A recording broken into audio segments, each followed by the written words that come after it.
Welcome, everybody. Good evening and welcome to tonight's talk sponsored by the Yukon Arts Project.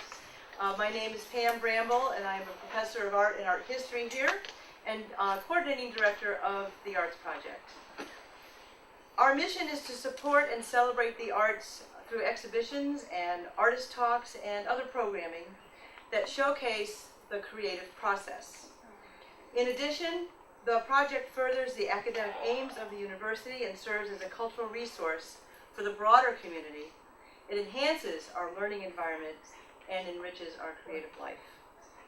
The Artist Talk is just one of several arts and humanities sponsored events here at the campus and that are open to the public, so I urge you to visit the Yukon Torrington website to learn more about the events that we are sponsoring this semester and next.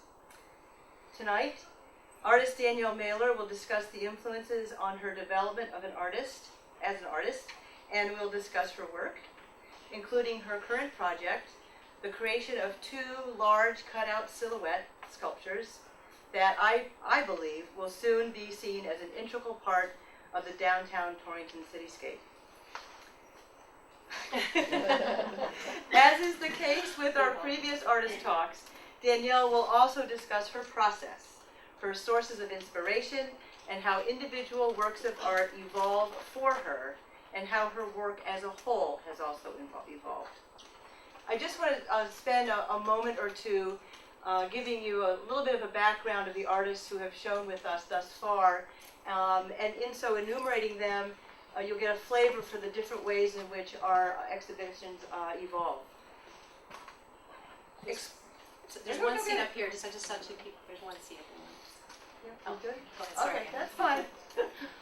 Exploring the creative process is one of the central tenets of the Arts Project.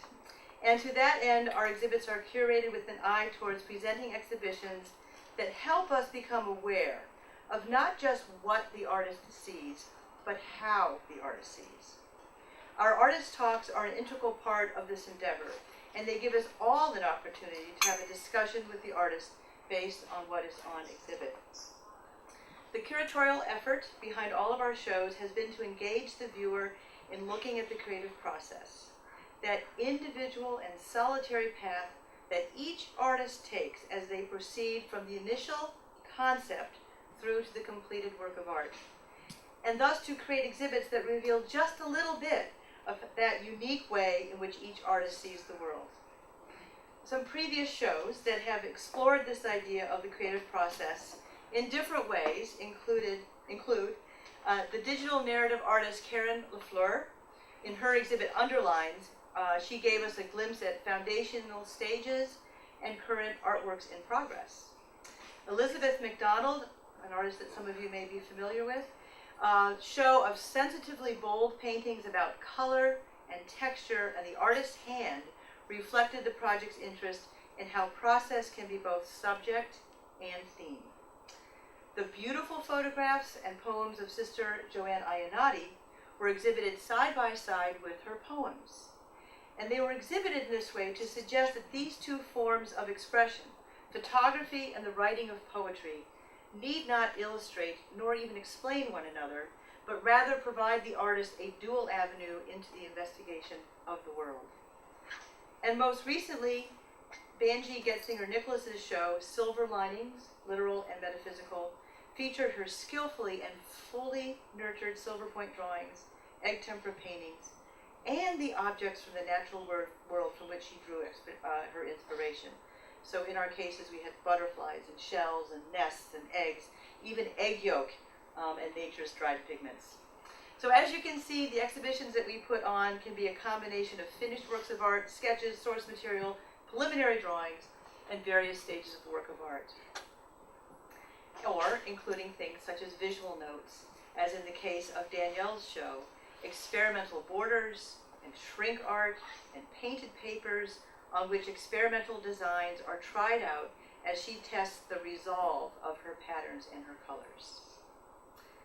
As the curator of these exhibits, my goal is to create exhibits that show us what can be behind the completed paintings, the finished drawings, the framed photograph, the sculpture on the base.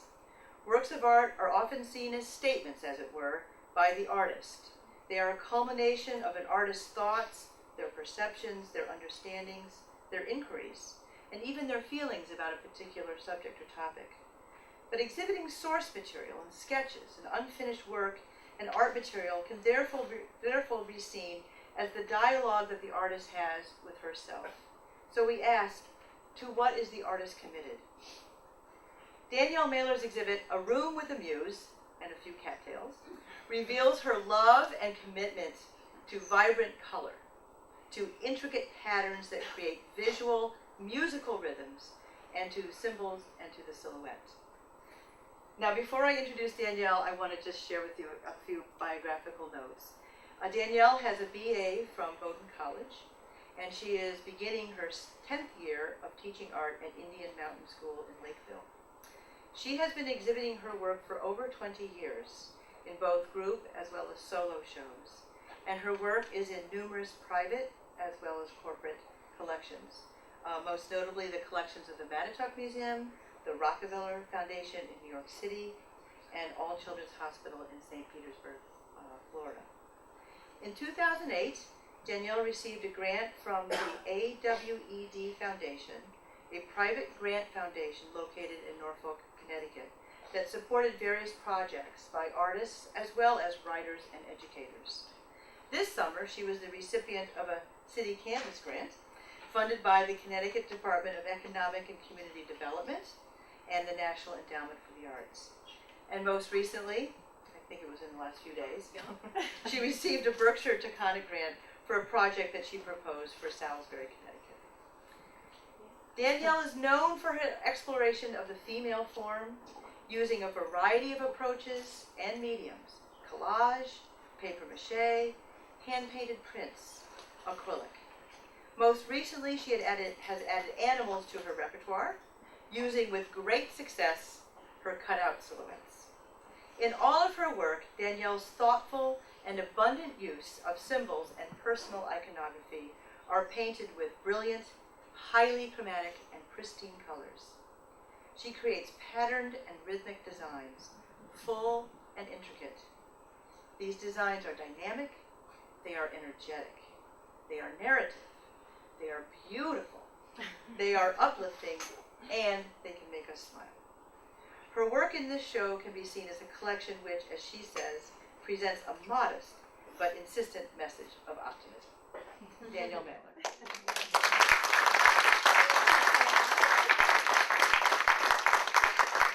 Just covered all the bases, so we can just go have some snacks now. Can people hear me in the back? Everybody's okay. So first of all, I want to thank Pam. She's been amazing in this process. I had such a chaotic summer. I had a one-woman show in Provincetown.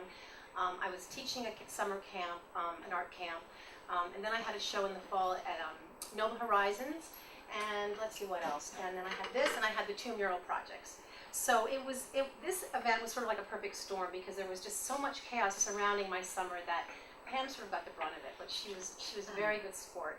And she came to my studio in her curatorial fashion, and it was like she took a giant vacuum with a huge opening, and she just sort of vacuumed up the studio, and everything that entered the vacuum into the bag was sort of fair game for the back.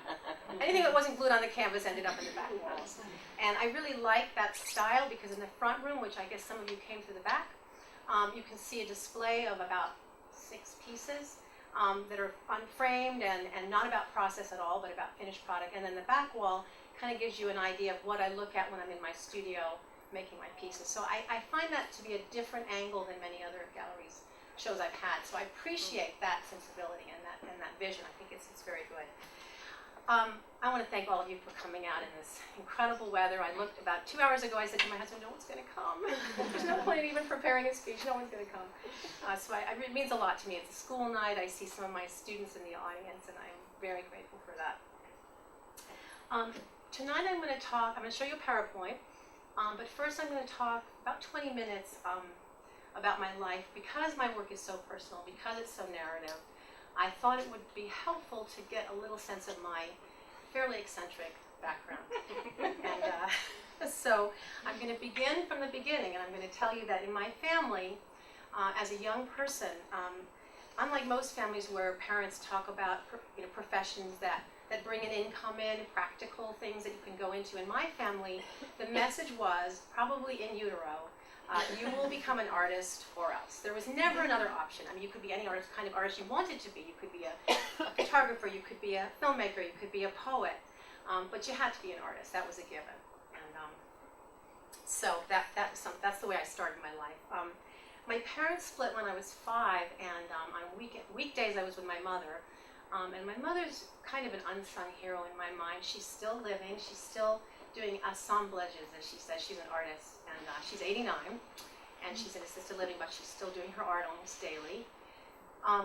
But she's quite an interesting figure, and kind of never sort of got over my father. But she grew up in Coney Island in a Spanish. Her mother was Cuban.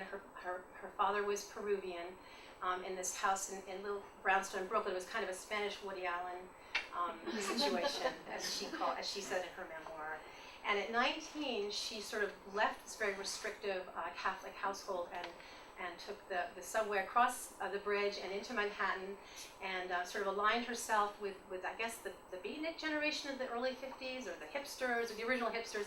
And she dated Jack Kerouac, and she got involved with a man who founded the Village Voice, and then she went on to go to art school and studied with the famous abstract expressionist teacher Hans Hofmann. And in her class, I know that she claims that she had a class with de Kooning and Jackson Pollock, but I kind of pressed her today even. I was like, Mom, are you sure about that? And absolutely, but I don't think it works out chronologically. But anyway, they studied with Hans Hofmann, and in her class, artists such as Marisol and Rauschenberg, they were her contemporaries, and they went on to become famous artists, and she went on to marry Norman Mailer. So, which was a very, as you all know, highly publicized, very sort of traumatic 12 years of courting and marriage. But the good news is that through it all, she painted, and so, am I talking too fast, or? Nope. Okay. So here we were, and my parents had split. My dad moved to Brooklyn Heights. My mother always had these very crazy, wild, eccentric, low-rent apartments, first in the Greenwich Village, and she always picked the room with the best light in the house to paint, of course. And her paintings were large, and they were right out of the Hans Hofmann School, with a sort of big juicy color and the push-pull thing that he emphasized in his class. And I would come home from school, and she'd be her pants would be covered with paint, and the house would smell like turpentine, and she was an incredible cook, so there was always some garlic dish cooking on the stove, and we had a lot of cats, and she wasn't a housekeeper, so the house smelled like cat litter. But it was a very creative environment, and despite her, she struggled with alcoholism and depression, and the trauma of the ending with her marriage with my father. But despite that, she was a totally devoted mother, and I think she really did a bang-up job of raising my sister and myself, despite her handicaps. So that was weekdays with Mom, and then weekends with Dad. And he had this penchant for the Museum of Modern Art. He loved to bring his 5- and 7-year-old daughters. At that time, he had 3 daughters. One was in Mexico, and there was my sister and myself. We'd go to the Museum of Modern Art every Saturday, and he loved the Impressionist wing, and he loved Cézanne. And so these little girls, my sister and myself, we'd sit on this hard bench, and we'd listen to this lecture about Cézanne, and about how the folds. I mean, I still remember it so vividly. How he'd say, "Look at the mountains and the sky. This is like a little universe unto itself. It's the drapery mimics mountains." And I remember I can still see those paintings. So that was pretty incredible. Though I'm sure I was dying to just go to the zoo or something. But and then afterwards, he would always buy us a book at Rizzoli's, which was this great bookstore across the street. And I remember him getting me a Hieronymus Bosch book, which I still have, which I still reference. And it was about bigger than myself and way more than me. And well, anyway, we were so polite. We're such good girls. We're like, "Oh, thank you, Daddy." And when really we just wanted Barbie dolls. And so, and then we'd go home back to his place. And then Saturday night, he invariably went out and he had a babysitter. And somehow he thought, I hope this is interesting for everybody, because it's just so much a part of the fabric of my life. But anyway, he thought that because he had these daughters, he said, 2 daughters, he sort of had a makeshift bed and was like an alcove. And we had this fishnet that divided us from living room. When I say fishing, I mean like the deep sea fishing nets with buoys attached and shells, and again another visual for my repertoire and my tapestry of visuals in my psyche. But and we would sleep there, and so of course we, it wasn't much of a boundary. It was more of a metaphorical boundary than a literal one. It was, and one night we're in bed, and someone burst the door. My father was out, and this wild man came through, and he said, "Where's Nora Miller? I'm going to kill him. I've got to kill him." And he had gone, and my sister and I were just sort of, just in the bed shaking. And finally, the babysitter, who was probably part babysitter, part bodyguard, got him out, got this crazy man out of the house, and Norma's not here. And when my dad, hours later, my dad came home, and we rushed to him and said, "Oh, Daddy, someone was going to try to kill you." And he said, "Really? Who was that?" So anyway, P.S. I was really grateful to go to college. I grew up miraculously, and I went to a liberal arts college, and it was just so neat and organized and perfect, and I loved it. It was 4 years I painted Bowdoin College in Maine. And when I graduated, I went, of course, right back to New York, because that's kind of what New Yorkers tend to do. Once you grew up there, you can take a person out of New York, but you can't take the New York out of the person. Anyway, so I went back, and I realized I had no skills and no way to make a living, and I was a painter, and I had no connections, and nobody was interested in my work. So I went back to school, the New York Studios School, which was quite an experience. I don't know if any of you have heard of this, but at the time, in the 80s, in the early 80s, it was the place to go. And I studied with two very formative teachers who really had an influence on me. One of them was Mercedes Matter, who has long gone. She was already old when she was teaching me, but she was this tiny little woman. She probably weighed about 5 pounds. And she used to come into class with these giant moo-moos, and that will date me, but anybody over 50 knows what a moo-moo is. And she'd pull out these little sculptures out of her bra, and she didn't weigh more than 10 pounds, and there were these little Giacometti sculptures, and he had been her lover, and that was kind of her big thing. And she'd put them on the table, and she would just talk about how great they were. And she was afraid to leave them in her apartment because she was worried that they'd be stolen. And this is absolute truth. And here's the best part. Okay, so she was very, very strict and scary and intimidating, and she just had a thing about me. Like, I was just too sweet, too green. I don't know what it was, but I'm going to put the clicker. Yeah, I'm just going to put the first. Yeah, that's a phone. Yeah. I just want to put the first piece on because it kind of relates to what I'm about to tell you.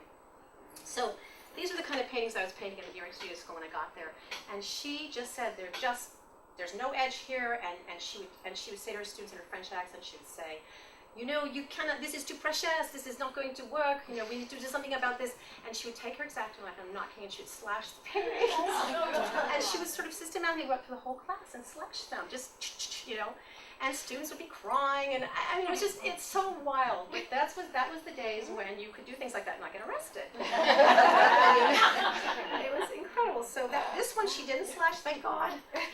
But anyway, so I had the 2 years there, and then I was like, again, no skills, no way to make a living. And my father was really big on education, so he was always quick to foot the bill for school. So then I went to another school. I went to School of Visual Arts, where I studied graphic design, and from there, we're almost to my slideshow.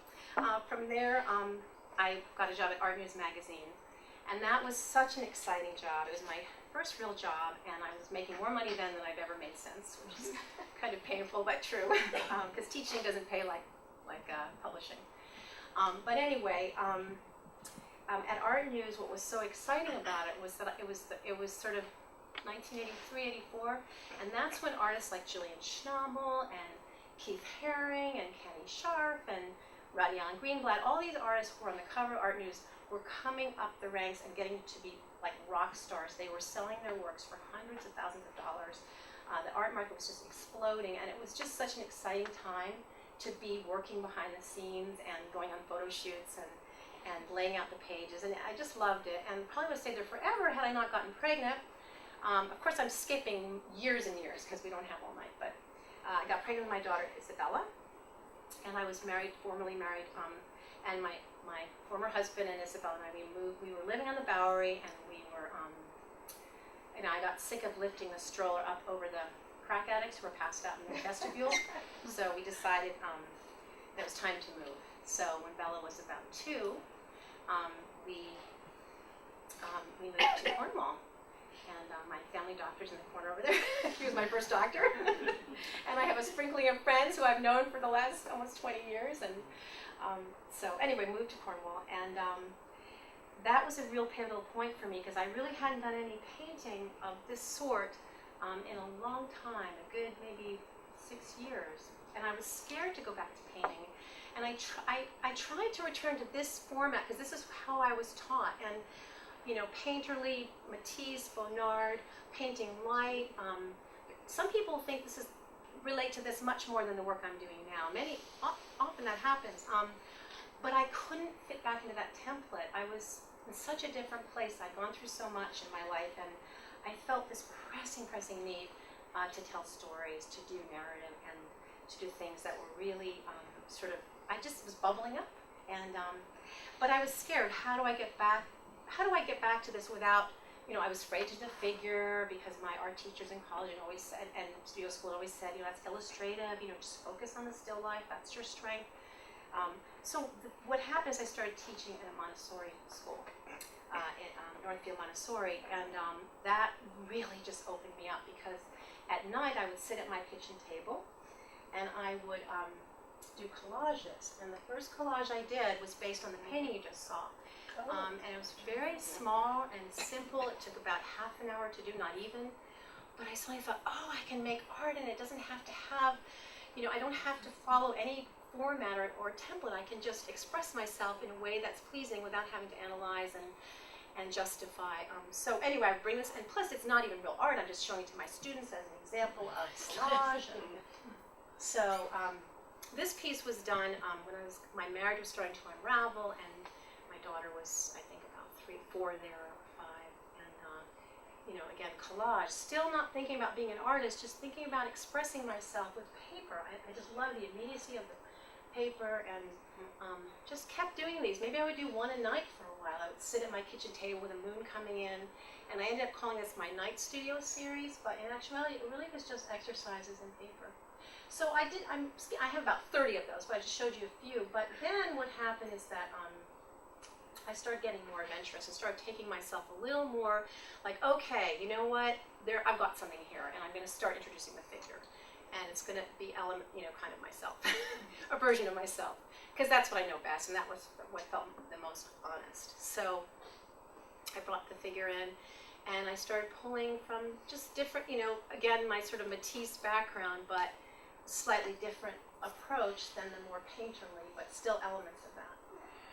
This one is so autobiographical, and I didn't realize this till I was finished, but this was right around the time when I was about to make the leap out of my marriage. And I think it's amazing because you've got this figure lying on the table, and she's sort of someone pointed this out to me actually. I said, look, she's got, she's green and she's blue up there, and she's kind of moving into, she's regenerating or regrowing or whatever. And then you can sort of see the family that was, I've got this laser. Is this a laser?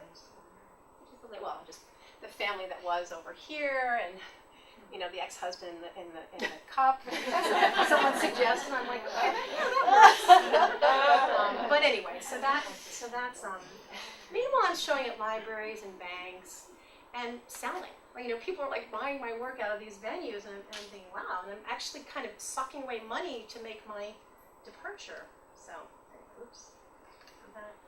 This one is a little bit out of order, but again, mixing the media, and this is after I've already moved out, and my daughter's quite a bit older, but it's in the front, and my father bought this painting. I had a show, and he said to me, if everything sells out, I'm going to buy that to make it a clean, 100%.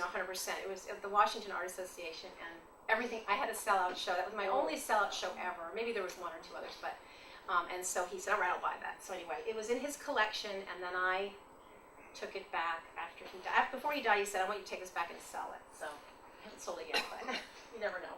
If the price is right. So, this was done, again, I did a lot of friends would say, can you do a CD for me, a CD cover? And this was for Victoria Christgau, so Devine would recognize that. And later became one of my most popular images, and Market Street just used it for their promotional, Rose, what would you?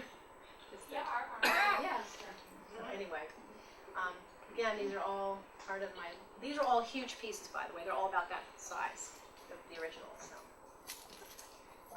So now this piece, this was, when I had my Washington Art Association piece, I had a show with a needlepoint artist and a quilter. They paired me up with these two other people. David, I'm drawing a blank. He's quite famous in Washington, you know.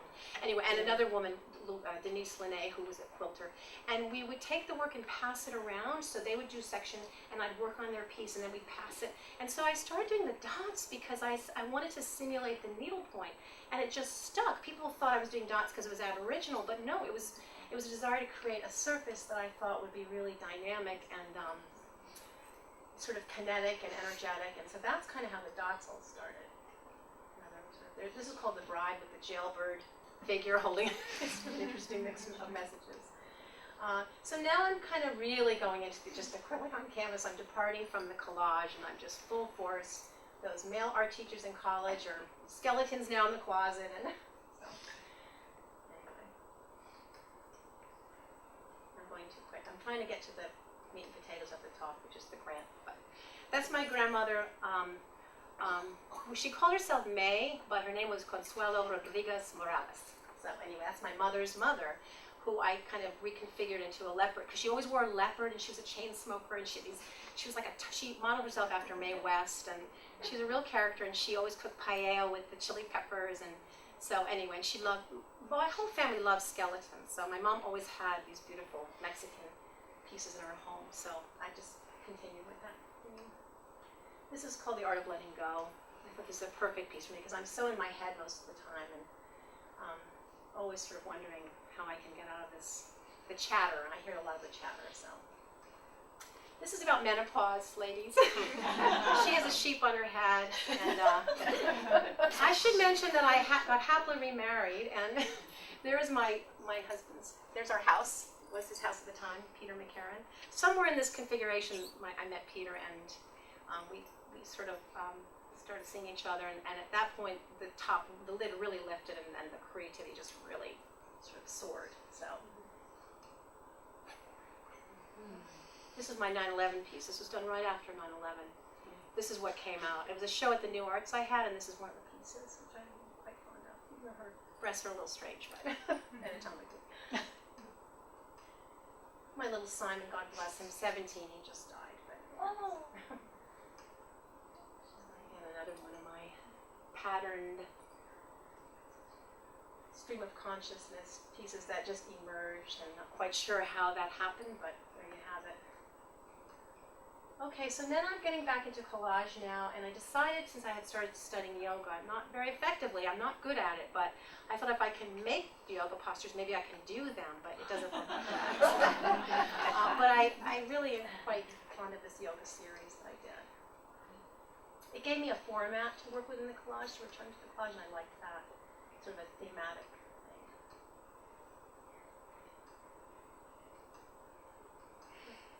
More collage. That's a little like the invitation icon. Oh, I should say, but Sister Rosemary and Sister Joanne are not here, but the invitation and the big piece out there was commissioned originally by Wisdom House as their holiday card. It was called Birth of Wisdom. And then I kind of grabbed it and reconfigured it and used it in various other ways. And so had they been here, I would have paid my retribution, but since they're not here, I could just, if you just happen to see them, just mention like I gave them a blank there. Okay, so here's more, again, when I say recent work, this is already now fairly dated, but originally I did this PowerPoint for Columbia Teachers College where I gave a talk, and I really liked the graphics, so I just kept it, and now I just keep popping in new work as I go. And that was a commission for a Montessori parent, the Swamleys, and you could see the children, girls. I don't know if you know the Swamleys. We have some Montessori kids here tonight, but anyway. This is called The Good Mother, and there's my daughter, and my husband's always represented by a trombone. Most of you know he's a trombone player, so he's a jazz musician, trombonist, so his presence is often in my work in the form of a trombone. And my daughter too, and my Jack Russell. Another one of my Frida Kahlo-esque pieces. Another yoga one. We're getting to the. Why are you not working? Okay, here's another yoga one that Actually, the Manitoba Museum has that piece. So. This is a really sad piece. This was done the week my father died.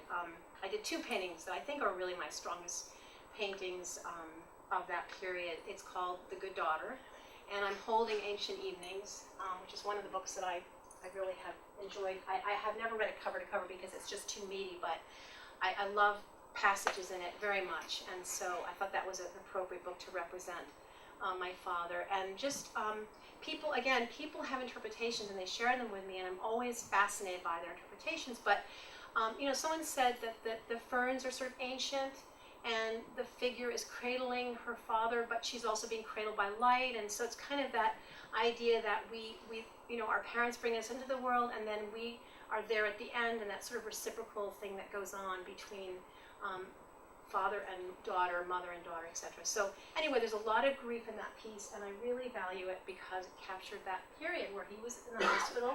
I had a show in New York, and I was going back and forth from the hospital to and getting ready for my show, and that's what came out. And this is the other one.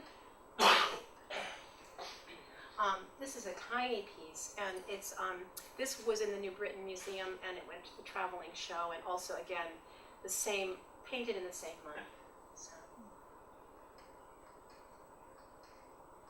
don't know why it's not. And do you want to manually just? For some reason, it's not giving me. Okay, just next. Okay, so now cutouts. Oh my God, we have a long way to go. Are you guys okay? Yeah. Nobody's falling asleep? All right, so here I'm doing my mom thing of working in the kitchen because the light was best there. So that's in my, okay, yeah, you can keep going. These are just cutouts. This is Masonite. This is when I started pulling work right out of the canvas and sort of craving the idea of doing silhouettes and no longer focusing on background, but strictly going with the silhouette theme and the female theme in particular. So this was at the Wish House. Bianca's here tonight, but this was a great show and a sellout show, I should say. And so those are all about 4 feet, 5 feet tall. Okay. So then after that I got a bit racy, and some of you remember the Balloon Nude, who was highly publicized, who kind of put me on the map in Torrington. And that was fun, and it was great because later it came back to not haunt me, but support me. And it was amazing. I was on television, and I was defending it, and so it was quite a thing. Anyway, so I just stacked them all up and just. Here's the black and white phase. I just thought it wouldn't be fun to do a whole series of black and white. Meanwhile, all of them take about 5,000 hours to do, but I just spent a lot of time. Come in. It's okay. Lauren, let's see. Okay. So then I did a brief stint with fabric collage. You can go quickly on this. And I would sit in my faculty meetings and applique. So it was really fun, but it wasn't really practical. But anyway, then I decided, okay, I've done Masonite figures on the walls. Now I want to start getting out into the world dimensionally and have my cutouts, and you can keep going as I'm talking, it's fine, have my cutouts out of steel and not painted, but just holding the form. So they've held it quite well. And then I started painting the cutouts. Again, steel now, so I've moved out of Masonite, now I'm into steel. And I had this go real quick. This is a brief stint with the Bear Affair, which I did, which was outside City Hall. And here I am in my studio painting it. That actually got me into my first public art experience. So there I am there's my studio, and there's the bear. From angles. That was, okay, so just give me a minute here. So now I decided, okay, so I've done the steel figures, and I love horses. I didn't grow up with horses per se, but I did spend some time learning to ride them, and I just love the beauty and the form. So I had this show at the Matatuck, and I wanted to make a really big splash, and I thought, okay, I'm going to do an animal now, and it's going to be large. So I made this horse. It's two-sided, so it has a black and white side, and that was the first of my horse series. So there's the black and white side, and you can see the scale as I'm standing there, but weighed about 200, 300 pounds, so anyway, went off to it ended up in the Children's Hospital. This is, I hope Elizabeth McDonald doesn't mind, but I used her beautiful images as a backdrop and photoshopped the kitty cat in there. I think Avery did that. But I wanted to illustrate, I was thinking big animals, and I thought, what better way to do than to Photoshop it? So, okay. That actually is out in the hallway out there, and that is not, it is photoshopped, but then there's a dog. my series, okay? Another dachshund. Dachshund lovers, and there's a lot of them out there. Cat, again, you can see there's another cat in the back that has a similar, different pattern, but the same. Often I'll use the same silhouette and then just manipulate the patterns.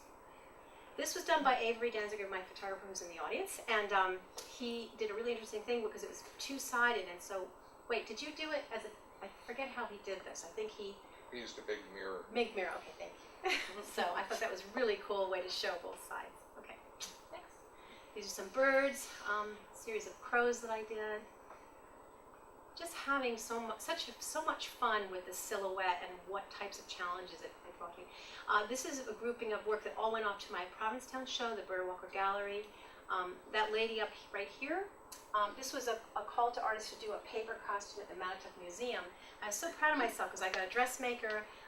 My friend Tina in the audience did one also, and I got, well, you can show the next picture that shows the, here she is. She's sort of the keeper of the creatures, I guess. But anyway, she's a papier-mâché head. You can see the head in the back cabinet there. But her body's made of grass, so anyway, I mean, not real grass, but astroturf. Astroturf, thank you. Anyway, just a close-up of her. Okay. All right, so here we come to the coup de grace of the evening. So this was not an actual, it was again Photoshop. Let's see, 2 years ago, I applied for this incredible, what seemed like an incredible challenge in Stamford. They had a call to artists to redesign this garage. And I think they were offering something like, I don't know, $100,000. And so I had always thought, okay, I really, really want to do larger pieces in a public setting. All the while I was doing my metal figures that were freestanding, that were sort of modest in size, I just said to myself, I want to go bigger, and it just was sort of a dream. I mean, they talk about like focusing on your passion and your dream, and it really, in this case, it came to fruition. But anyway, so I spent months, I spent like my whole, well, not months, but I spent my whole, you know, winter break from school on, I spent about maybe 2 months of really learning what's involved with public art. And I kind of got this education that set me in good stead for the next project that came along. But anyway, this did not happen. The project was canceled, but it was just the beginning of this great new experience I'm having. But there it is. So, okay, next. How are we doing on time? We're good. Okay. So this was another part of the garage. It would have been so amazing if this would have been done. It was such a challenge. You know, and the figure, I mean, we're talking like, you know, the person would be on. So anyway, all done in Photoshop. Again, there's my kitty, which that was the first time I actually started using that cat in that way. And that would have been the front of the garage. Because we had to tackle the entire building. It was like 2 blocks long. It was ridiculous. And I should, you know, but I didn't know anything about public art, and I thought, well, this is a great. But it was actually incredible that I got to do this. Just the learning curve of just talking to suppliers, finding out what kind of materials you would use, and so on. Okay. So the New Britain Museum, I haven't gotten this job, but I've submitted it. It's a Photoshop. They have, probably most of you have been to the museum. They have this wall of cups. And so I have a friend there who really loves my work. She works, she's an administrator, and she said, you know, I want you to send a Photoshop design of another type, you know, what else you could, when the cups come down. So that's what I've done. I probably did about 30 of these, and this is the one that they chose. So it's in a stack with probably 50 other artists who have also submitted their work. But you don't, it may happen, you know, it's something that's going to happen maybe in a year or two, but those would be lightweight aluminum, and you can see the scale, and it would be an incredible thing if I got the job. But anyway, it's good to have to show the possibility. So, okay. Okay, so then a really incredible thing happened. I met a woman, and she's in the back row. I don't want to embarrass her. I met a woman, Rose Ponte, at an artist reception in downtown Torrington, and I told Rose that I had this vision of doing some of my ladies or animals in a hospital, specifically a cancer center. My sister had breast cancer, and I was feeling like I really wanted to, you know, get my work out there. I know it had a lot of positive, you know, people look at my work and they feel this, like Pam said, there's a sort of a positive experience when you see the pieces, and I thought, what better venue? So I approached Rose, because someone said, talk to Rose Ponte, she knows about all these things, and we just had this great rapport, and we hit it off, and we kind of put it on the back burner, and that was that. And then 6 months later, maybe 8 months later, Torrington got this grant from Governor Danielle Malloy. And he gave several cities monies to beautify the city, and Torrington was one of the cities chosen. And Rose said to me, you know, I'm not on the committee to choose. We do a call to artists. It has to be official, but I'd love for, you know, she just brought it to my attention. It's okay, that's kind of how it went. So I then feverishly applied, and I utilized all my former knowledge of the garage, which never happened, but I felt like I was an expert. Anyway, this is one of the Photoshop versions of the cat, which is actually in downtown Torrington, and it's 12 feet tall, and it's by the Coca-Cola logo on Main Street. So I don't know if you guys can visualize. But anyway, so these were different. Originally, the project was going to be a freestanding sculpture. That was our understanding, and then the deck was reshuffled, and the state said, no, it's going to be a wall piece. So I designed these pieces to be freestanding. But anyway, so that was another. That's the cat in the front room, which you'll see. But these are just different Photoshop ideas I had for the downtown cat. I neglected to say I got the grant. So that's what it looked like when I started. Okay. And I had everybody, and I've got 2 of my students in the room. Wait, is it 2 or 3? How many? Zoe and Cammie and Sophia all helped me, and Tina helped me, and quite a few people in this audience were involved in helping me paint the cat. So anyway, here's the finished cat that hangs. I don't have a picture of it by the Coca-Cola logo because it's too far away to really get a good shot, which is where Avery comes in at some point. But Avery photographed it at Gary Giordano's, and you can see the scale. And there's a lot of icons and symbols within the cat that really represent Torrington. And I'm not going to go into it now because I don't want to. I think we're running out of time. But anyway, you can see that it's pretty dynamic, colorful piece. Okay, so then the cat's done. It's on the wall. Now we're at the horse. And the horse is actually a work in progress right now. This is aluminum. Again, we thought it was going to be freestanding. So we put, well, I didn't put, but my sign maker, Gary Giordano, put these poles on it. Okay, so there they are. And that's what it looks like unpainted. And then we determined that it's going to go on the wall, so we removed the poles, and here it is. And let's see, none of my students in the room are working on it right now, but Cammie has done a little raccoon in the leg, and Sophia's done a little bumblebee on the other side, and anyway, it's not going to have a cow, it's going to have a trombone. I went back and forth. The cow's actually, we'll see in the next photo. You can put them in. Yeah, so here's where it's going to be. There's the cow. It's representing, without getting too crazy right now, because we're doing an unveiling on October 19th, and I can talk much more about it then, but what I wanted to be is sort of the horse to represent the economic engine of the 1800s. And I thought a cow would also be significant, because that was the industry at that time period, the dairy industry. So those are some of the things I'm thinking about as I'm putting the horse together. It's going to have some symbols that it's going to have the John Brown, the home of John Brown is right there, and so there'll be a lot of symbols in the horse that echo Torrington. Anyway, that's the Photoshop version, so you get an idea of roughly what it's going to look like. Anyway, Is that where it's going? that is Maiden Lane. Does everybody know? Yeah, so that's where it's going. And right now, I wish I had a picture of me under the tarp, because it's due in 2 weeks, and it's been raining, so I've been working under a tarp. But anyway, that is essentially where I'm at now. So, thank you very much. That was only 2 hours. That was Wow. good. That was good.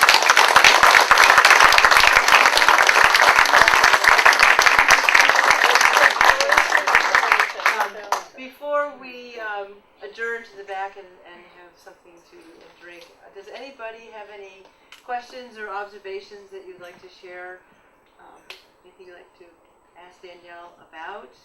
She gave us a lot of really interesting information, both biographical, but also you get a sense of, how she works and what excites her and how she moves from, one rather traditional approach to art, which is, elevated view of a still life, to the silhouettes that you see happening now. So, take it away. Anybody? Yes. Yeah, certain times in the day that you prefer working, or you're always working? I won't ask my husband, he'll tell you. What does that mean? I don't have, I'm a procrastinator, but I'm always kind of trying to work because I'm always behind, and I'm a somewhat chaotic person, I would say. We can ask Pam about that. I love the mornings to work, but I also like to walk, so I usually have this sort of ritual of walking first thing and then painting. But I've been known under deadlines to work till 3 in the morning, and it just depends on the situation. But because I'm always short on time and doing too many things at once, I work whenever I have a minute, and it's never necessarily hours and hours. It could be 10 minutes here, a half an hour there. So, yes. What type of art is your sister involved in? Which sister? There's 9 of us. You- The full-blooded sister. She's a writer. A writer. She's a writer. Yeah. So, anybody else? Yes. Is that horse already attached, Danielle? Yes, the horse has been brought downtown. Giordano Signs and Graphics, they're wonderful. Gary and Jay, they are just incredible. They have become family to me through this whole process. They attached it, and then Jay, we got this amazing tarp that's like the deluxe with bungee cords and snaps, and so I can actually work outside under the tarp. It's crazy. It's great. The commission really wanted me to be outside because it is a mural, sort of. Right? Anyway, it's a sort of a version of a mural, but I hope someone's taking pictures of you under the tarp painting. not yet. But the homeless shelter up the street, they've become my friends. I'm buying one guy in particular, Malcolm, coffee and donuts, so he'll probably oblige. But, If you had a blank check, how big would you go? oh my God, that's a great question. I would go huge. I would go 50 feet. I am not going back to small. I am on a trajectory of large. And oh, by the way, I'm doing a mountain lion for Salisbury. That was the new grant that I just received a couple days ago, and that won't be that big. But after that, I'm going to start. Yeah, I've got the bug, and I like being outside too. And I don't even mind a scaffolding, so we'll see. So it's definitely my next. I mean, it's weird because I'm getting older and more tired, and yet I've never been doing things that required more of me. So it's kind of an interesting thing that's happening. But yes. As I'm driving through the pouring rain, I'm asking myself, why am I driven to come to this? And I started thinking about, and it matches up with what you've just shown us, how when I get to experience things that you've done, I get to leave the frame of my day, my life, my moment, whatever it is.